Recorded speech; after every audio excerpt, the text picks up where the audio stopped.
obsesine nador bermodus mamalah. Yang dihalalan fikih itu enggak begitu apa? Nador lil kayak soleh haji. Itu melihat pramugari kan inginnya haji kebetulan rono pramugari. Lha iku rada oleh. Tapi nak terus dadi bidian iki wis tak kenalan iki rada tuwa. Berarti itu masalah kan? Roh, paham toh? Biasa nglakoni ora paham. Paham ya? Paham mergo sering nglakoni apa paham kon nurani? Iya, tak uni-unimu. Makanya kalau nusu menang, mbak ilmu fikih senang. Apalagi sanad saya mang, Mbah Mun itu putranya Mbah Zubair. Sarang itu identik dengan fikih. Sama kan saya bangga. Sarang itu identik dengan fikih. Dan kalau sampai sekarang masih ngajar fikih. Mungkin termasuk ukulon itu termasuk orang paling konsisten mulang fikih termasuk masih. Sampai sekarang saya itu ngajar fikih. Mulai fikih yang kelas A sampai kelas enggak. Lo nganti saat ini mucal salam taufik ya mbak. Saya sudah lupa khatam takrib berapa kali. Anak-anak kecil di pondok saya yang mulang takrib pulau ya. Salam taufik ya pulau ya mbak. Beberapa anak sarang sing ngawas kitab mahal itu kelas setelah Fathul Wahab di Pulau Biam sampai sekarang. Ya mulang fikih kelas A sampai paling dek. Mungkin kitab paling barokah itu dari Pulau Fikih. Karena aturannya jelas. Tasawuf itu aturannya kan gak jelas. Ono wong misalnya ra wis ra seneng maca wis elek jare tasawuf. Nabi dhisik ukambine elek, ukambe elek. Nganti ra ono wong ngemis jaluk dik. Mergo padha fikire. Jebule bareng diteliti, ibu-ibu melarat kira ana wong njaluk. Nah, jebule tasawuf campur medhit napa? Tasawuf ana bakul sayur liwat mau tuku kangkung tok. Jare tasawuf ngirit, jare bakule musibah ketemu karo kowe. Cara bakul kan ada ketemu wong boros, transaksinya banyak. Jadi nek cara fikih kan gak. Iki bakule upen laris ketok wong saleh tukone wis sing akeh.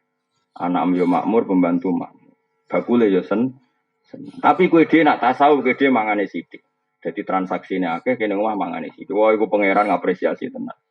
Cah cilik ben mangan warak, cah cilik orang kena khitab. Bojomu ben mangan warak, mergo nak guru ya sini-sini mertua. Nah kue dia mangan sidik. Wah iku pangeran respect. Medhit ora mergo belanjane akeh. Rakus ora mangane sidik. Wah iku jos. Tapi sing ngono iku tak pikir gak ngarono. Rai-rai ngene iki ora kuat. Oh, kayak agar belanja untuk akeh malah ngamuk bojone. Nanti mau jeroan. Wis dipangan anak ambruk. Ternyata belanja gede gue mikir awake dhewe. Iku ora bakat wali, ngono ora bakat wali. Oh, iku ora bakat wali. Tapi ya sampai zaman akhir soal mukmin sampai. Cuma kalau pesan ya, saya itu setuju pendapat Imam Syafi'i. Tetap qaulus sahabi laysa bi hujjatin, dawuhnya sahabat itu tidak hujah yang mengikat. Maksudnya bukan hujah itu begini. Sahabat itu banyak dan punya karakter macam-macam. Dan kebaikan semuanya kebaikan. Semua sahabat baik. Justru itu tidak perlu kamu mengadili dawe satu sahabat. Misalnya kue pro Abu Dzar, kemudian nanti kamu beda dengan Utsman. Masyhur kan khilafnya Abu Utsman dan Abu Dzar masyhur. Dua sahabat besar ini beda sama sekali. Sing Utsman kaya raya dan suka mengumpulkan harta, tapi karena dia orang soleh semuanya diorientasikan untuk kebaikan. Kita tahu perang Tabuk itu yang dipuji Nabi Sundul Langit Sayyidina Utsman karena penyumbang terbanyak. Zaman itu Utsman wis nyumbang 1000 dinar. Itu yang berupa emas, belum berupa ambek 100 kuda, ambek 100 unta, bi akta biha wa ahlasiha. Padahal 1000 dinar artinya hampir 4000 gram karena 1 dinar sama dengan 4,25 gram. Kayak apa? Artinya gini, kalau kamu berlebihan tasawuf, gak suka harta, kamu berhadapan-hadapan dengan Sayyidina Utsman. Kena seneng duit sok, kepengen ngamal berhadapan-hadapan sama madhabnya Abu Dzar. Makanya biasa saja. Semua yang dipilih sahabat itu kebaikan. Ya kita sesuai takdir kita. Takdir ini justru apa kan ridho baik kodok-kodok. Kenapa kok tetap kudu ridho kok sampai kodok-kodok? Ridho semodel bias. Sauni-unimu lumayan. Kenapa? Banyak saya ulang lagi ya, kayak ini dawuh Sayyidina Utsman. Melihat orang lain semua selamat, melihat dirinya rusak, itu maknanya hanya untuk menghilangkan takabur. Tapi kalau seperti itu Anda malah kehilangan syukur, jangan lakukan. Ya, wong kabeh bener kabeh kecuali aku. Kalau itu berlebihan menghilangkan syukur, maka jangan kamu lakukan. Karena kita diajari ngendikan apa alhamdulillah. Jadi hadana li hadza wa ma kunna linahtadiya laula an hadana Allah. Kita sendiri punya hak dan mendapat hidayat ya Allah.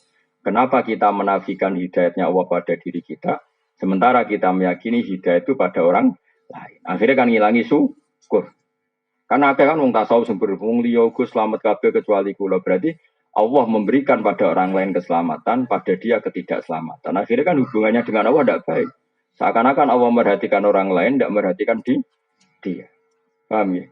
Tapi kalau kamu terlalu menganggap Allah mau ngasih hidayat aku, terus kamu berpikir orang lain sesat, maka ujub. Nah, kita ini ya tidak boleh ujub, tapi ya agak boleh terus tidak syukur. Ya sudah, dikontrol. Manis, ya surah malam ini bener. Ya kowe ini bener. Kan malah dimaklumi mbek pangeran. Mergo alasannya apa? Kenapa? Kowe kok milih madzhab ngono tuh? Tidak tahu. Malah penak. Wong ra ro gak kena khitab ngono. Jadi bang milih madzhab malah salah. Pengamat-pengamat itu ora tau ngaji ora apa ngomong hukum Islam powe dene ra karuan. Tapi ya Senin mbek Selasa beda, Selasa mbek Rebo beda. Tanpa referensi dadi sak uni-unine napa? Wadang pidato. Wah, zaman akhir kiai ra sugih ra dihormati wong. Makanya penting sugih. Mana ada dalam ajaran Islam target dihormati wong? Ono target ning Islam supaya dihormati. Enggak ada kan?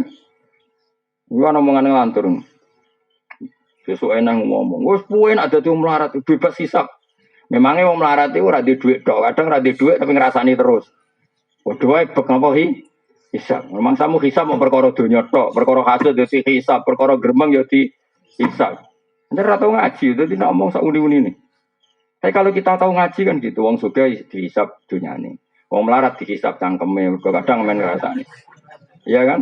Wong alim kadang dihisap pomake, kadang-kadang berlebihan harap-harap ning umate. Wong bodoh dihisap ra rohae gurune. Kuwabe kena hisap. Sing ora kena hisap ya panitia kiamat niku saman niku. Wali-wali niku bener kena hisap. Mergo kon dadi seksi. Seksi kan gak kena audit hakim. Jadi ben wali-wali ulama-ulama ora pati kena hisap. Mergo kon dadi seksi. Seksi ku kena hisap to. Gak dadi diceluk. Diceluk. Bener iki tau ngaji kowe nasa ilfat. Nggih Gusti. Paham, atuse boten. Atuse boten. Ora paham kok ngaji terus. Hebat berarti. Yo hebat ora paham kok ngaji. Hebat. Terus ana kok. Lha kok ngaji kowe nggih ngawas. Paham nggih kados e, Pak. Yo hebat dadi akhire hebat kabeh. Akhire ikhlas lho syaratnya. Engko insyaallah hebat kabeh. Jadi ada orang-orang yang jadi nanti orang-orang alim itu baik pangeran kalau dia ikhlas semua dosanya dimaafkan terus ganjaran itu sudah selesai. Terus nggak akan jadi seksi. Nah, pas mulai jadi seksi ini dia sudah terbebas. Mulanya para nabi itu tidak kena hisab karena nabi itu jadi saksi. Di mana-mana saksi itu tidak kena audit. Misalnya di pengadilan, saksi itu kan nggak mungkin jadi tersangka. Tapi jangan saksi yang dalam bahasa KPK enggak. Memang benar-benar saksi. Makanya bahasa saksi di KPK itu kalau beda dengan bahasa saksi dalam agama. Saya ulang lagi ya. Awas loh kena terjebak dalam bahasa hukum positif. Saksi kalau dalam bahasa KPK itu kan gini, misalnya Fauzi korupsi, Mustafa teman dekatnya. Yang terbukti korupsi Fauzi kena OTT, maka Mustafa dipanggil sebagai saksi. Maka potensinya nanti menjadi tersangka, kan mergo kecipratan. Ya kan? Tapi kalau dalam bahasa agama enggak, saksi itu adalah orang yang melihat satu kesalahan dan dia tidak terlibat sama sekali. Ada tambahnya, melihat satu kesalahan atau satu kejadian dan tidak terlibat sama sekali dia bersalah. Jadi misalnya ada orang nyun sewu zina. Kemudian kamu menyaksikan, ini benar-benar seksi. Tapi nak ndeloke mergo antri gentenan. Iku rasa siblas to, paham ya? Iku jenenge wong antri ya, lu paham ya? Nah, nanti para nabi itu jadi saksi atas umatnya. Itu maksudnya benar-benar saksi, gak terlibat sama sekali. Semua wali nanti ya jadi saksi. Ya tentu kelas-kelasan ya. Jadi paham ya. Makanya nanti itu saksi itu nggak akan kena pengadilan. Namanya apa? Karena dia didatangkan benar-benar jadi. Nah kayak gamane saksi itu mirip saksi kecelakaan itu lebih benar contohnya. Nah saksinya para nabi itu mirip kayak saksi kecelakaan. Misalnya ada orang nabrak orang. Saksi ini kan benar-benar tidak terlibat. Itu betul itu. Bahasa saksi itu betul. Tapi kalau di KPK itu agak salah dalam, maksudnya agak nggak kayak bahasa agama. Dikatakan saksi tapi suatu saat jadi Itu nggak bisa kalau dalam bahasa agama nggak bisa. Bahasa agama loh ya. Karena di mana-mana saksi itu yang menyaksikan kejadian, bukan yang terlibat. Jadi nak saksi kalau saksi kecelakaan itu benar. Betul ini yang nabrak ini betul Pak. Tadi pas kejadian saya pas di sini. Itu kan nggak mungkin jadi tersangka, ya tetap saksi. Paham ya? Nah, Rasulullah nanti itu seperti itu. Maksudnya seperti itu benar-benar nggak terlibat kesalahan umatnya, tapi jadi saksi karena beliau ketuanya, imamnya. Apa betul Muhammad ini umat kamu? Ya. Ukurannya apa? Dia sering mau sholawat. Ya nanti orang bisa ukurannya apa? Bajunya gini, macam-macam lah. Terus bajunya gini, macam-macam. Ya sudah, itu jadi. Kemudian ketika diputuskan disiksa misalnya, Nabi mensyafaati. Ya sudah seperti itu. Terus para ulama juga gitu. Setelah dosanya dimaafkan karena dia lama ngitmai agama, diminta jadi saksi. Apa betul ini pernah ngaji kamu? Ini syaratnya apa? Ini. Ya terus itu. Disebut fakai faida jina min kulli ummatim bisyahidi wa jina bika ala haula isyahida.